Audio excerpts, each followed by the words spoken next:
د لوی او بخښونکي خدای په نامه درنو زده کوونکو د هر څه له مخه زه شفیق الله نورزی د خپل سلامونه او نیکې هیلې تاسو درانه حضور ته وړاندې کوم. خدای دې وکړي چې روغ جوړ او د روغتیا جامې مو په تن وي. درنو زده کوونکو، مخکې د دې نه چې نوی لوست پیل کړو یو ځل تیر لوست ته ورګرځو او د تیر لوست مهم ټکي یادوو. موږ تیر لوست عنوان و د نبات په وسیله د نوري انرژي جذب. مونږ ویل درنو زده کوونکو چې د نوري انرژي جذب د هغه فوتوسنتیز په عملیه کې صورت نیسي. مونږ ویل ترکیب ضیایي یا ضیایي ترکیب دوه پړاوونه لري چې یو ته د رڼا تعامل او بل ته د تیارې تعامل ویل کېږي چې په دې دوه تعاملونو کې بېلابېلې عملیې سرته رسېږي. درنو زده کوونکو، همدارنګه کورنۍ دنده مې تاسو ته سپارلې وه. هیلهمن یم چې خپل کورنۍ دنده به مو سرته رسولې او زه باور لرم چې خپل کورنۍ دنده مو سرته رسولې ده. درنو زده کوونکو، راځو نوي لوست ته. د موږ نوی لوست 11 ټولګی دی، بیولوژي مضمون. همدارنګه 26 لوست دی. 26 لوست دی. د لوست عنوان دی د ضیایي ترکیب لپاره اړوند عوامل. صفحه ده 250 350 450 550. البته د یادولو وړ ده چې په هرې صفحه کې لږ معلومات په دې اړه باندې راغلي دي. د لوست موخې دي درنو زده کوونکو د ضیایي ترکیب، یعنی تاسو درنو زده کوونکي باید څه کار وکړئ. د موږ د لوست موخه دا ده چې د ضیایي ترکیب اړوند عوامل وپېژنئ. درنو زده کوونکو، تاسو پوهیږئ چې هر پروسه یا هر یوه لړۍ بېلابېل عوامل لري. نو همدارنګه د ضیایي ترکیب یا د فوتوسنتیز عملیه هم بېلابېل عوامل لري. درنو زده کوونکو، لومړی عامل څه شی دی؟ زه دغه بېلابېل عوامل زه تاسو ته معرفي کوم. الف،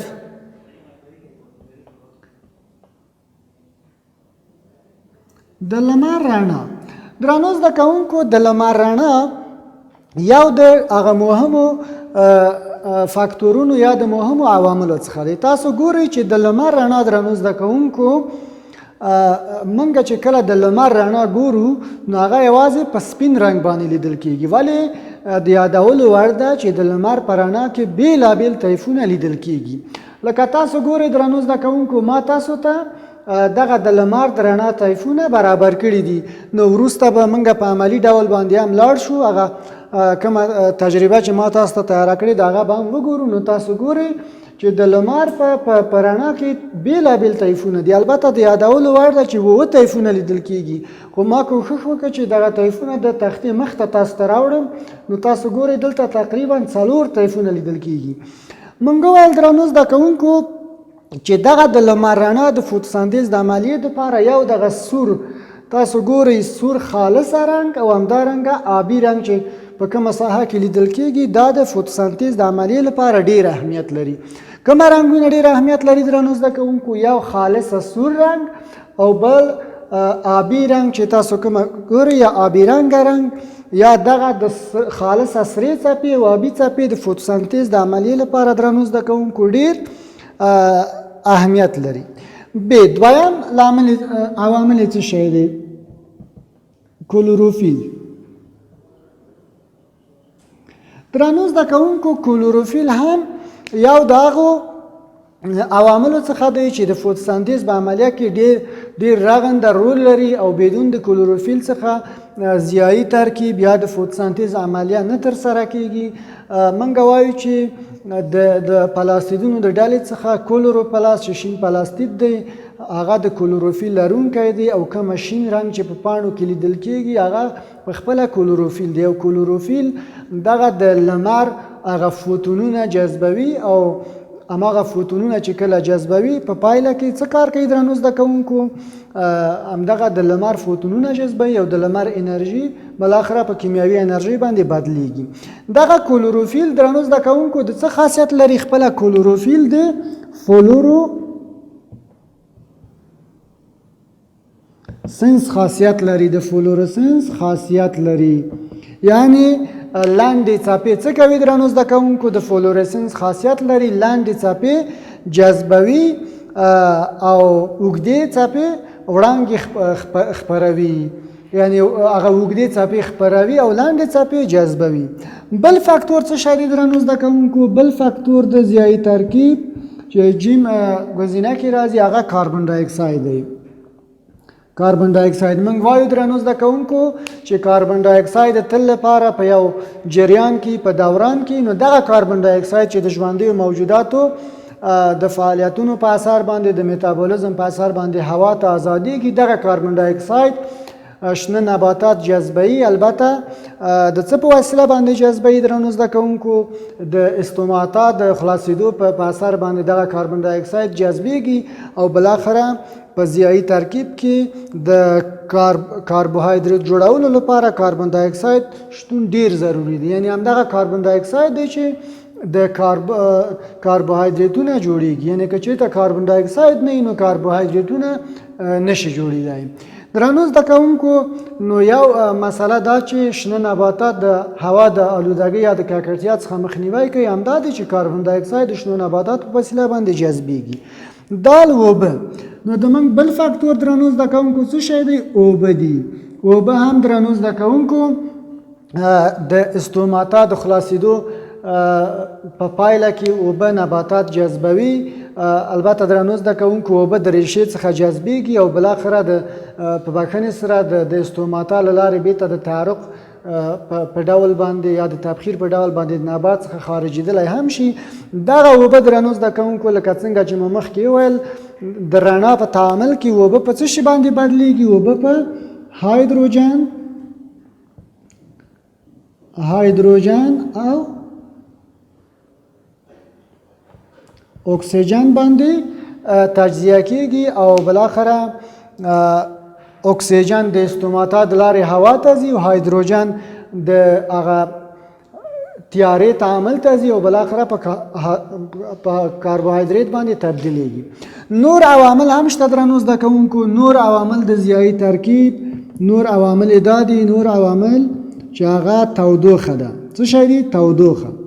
نو تودوخه درنو زده کوونکو د 1500 څخه تر 1300 پورې هغه عادي تودوخه ده چې نباتات پکې څه کوي درنو زده کوونکو؟ چې دغه د نباتاتو ضیایي ترکیب پکې سر ته رسېږي. نو کله چې درنو زده کوونکو دغه تودوخه د 1300 څخه زیاته شي نو دغه د ضیایي ترکیب دغه پروسه یا د ضیایي ترکیب جریان ورو کېږي. خو کله چې د 45 ته ورسېږي او نو څه کار کېږي؟ په 45 درجو کې درنو زده کوونکو ضیایي ترکیب په ټپه باندې درېږي.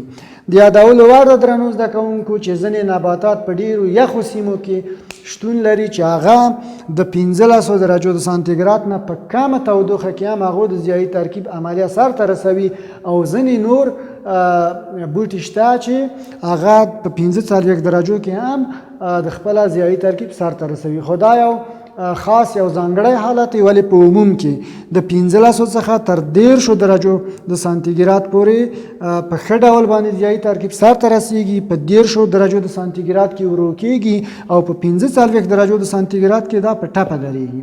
درنو زده کوونکو اوس راځم دغه کومه د نور طیفونه چې مې تاسو ته تجزیه کړي دي لومړی په کتاب کې تاسو ته ښیم.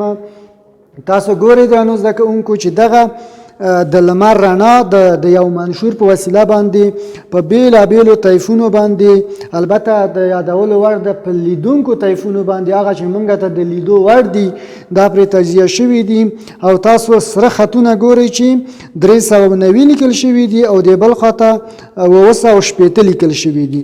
یعنی دغه د رڼا طیفونه د 390 څخه که چېرته د دوی دغه امواج که چېرته د دوی دغه موجونه د 390 څخه کم وي د لیدلو وړ نه دي او که چېرته دغه موجونه د 280 څخه لوړ شي نو بیا د لیدو وړ نه دي. نو د دې معنا دا ده چې د دوه سرو کرښو په منځ کې دا موږ ته معرفي کړي، یعنی چې په دې اندازه باندې دغه طیفونه د لیدو وړ دي.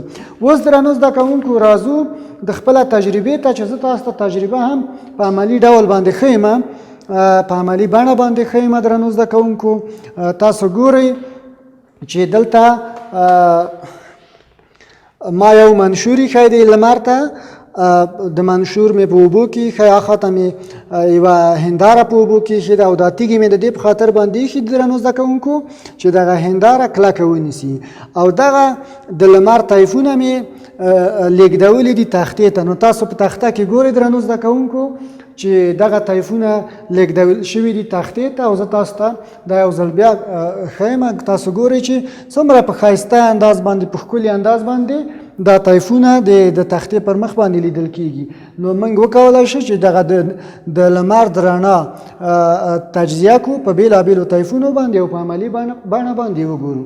درنو زده کوونکو نو تاسو ته کورنۍ دنده هم سپارم. د تاسو کورنۍ دنده به دا وي درنو زده کوونکو چې تاسو د اوبو کورنۍ دنده د اوبو اهمیت د ضیایي ترکیب لپاره ولیکئ. درنو زده کوونکو د تاسو کورنۍ دنده دا شوه چې تاسو به د اوبو اهمیت یا د اوبو ارزښت د ضیایي ترکیب لپاره لیکئ.